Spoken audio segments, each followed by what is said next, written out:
छिटो कमिला आउँछ नि त्यही कारण खाइहाल्नु भएको थियो अघि फ्रिजमा मिठाईमा छिटो कमिला आउँछ अहिले खानु न म यताबाट निकाल्नु न कमिलो एउटा यो चाहिए जिलेबी खानु खानुहुन्छ सेलरोटी के सेलरोटी ल खाऊ ल यति खानु कहाँ खानुहुन्छ होइन जिलेबी बिन्छ म खान्न जोइ बुवालाई राखिदिनु हामी उही खान्छौँ छ बुवालाई राखिदिनु न त्यो हामी उही खाने क्या हामीलाई छ फ्रिजमा हालिदिनु फ्रिजमा हालिदिनु बुवाले खानुहुन्छ उही छ अर्को बट्टा रोटी मैले अघि यहाँ खिर अलिकति थाप्नु त त्यो ल्याएर नबिलको भाँडो मलाई दिएर हुन्छ अब भावनाले ल यहाँ हाले यहाँ ल भयो भयो मलाई नि यस्तो खिरहरू यस्तो हुन्छ नि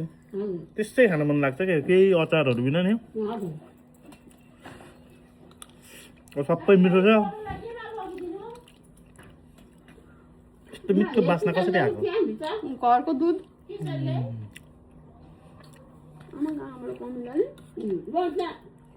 बास्नु यो रोटी पनि फ्रिजमा राख्नु न नभए एउटा बटुकामा हालेर प्लास्टिकमा एउटा बटुकामा हालेर प्लास्टिकमा हालेर हुन्छ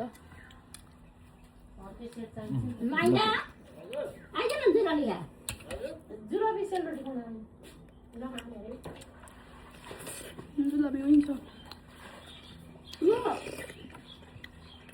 मेरो बिहे आउँदादेखिको दिन त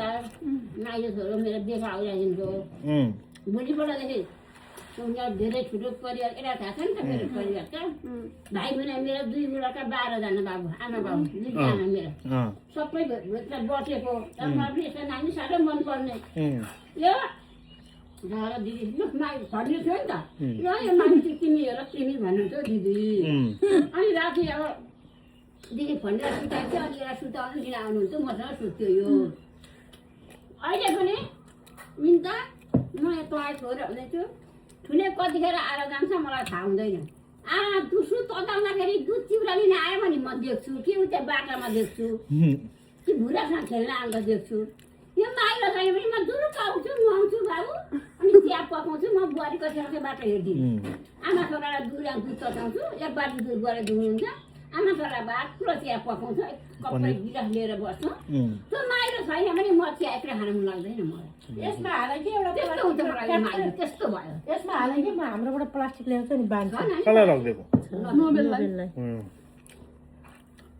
तेरो सुनको पोको छोडिरा केको छोडिनु मैले लगाएको छु अनि दिन त त्यस्तो हुँदैन क्या यो माइलो चाहिँ मलाई त्यस्तो भयो हो त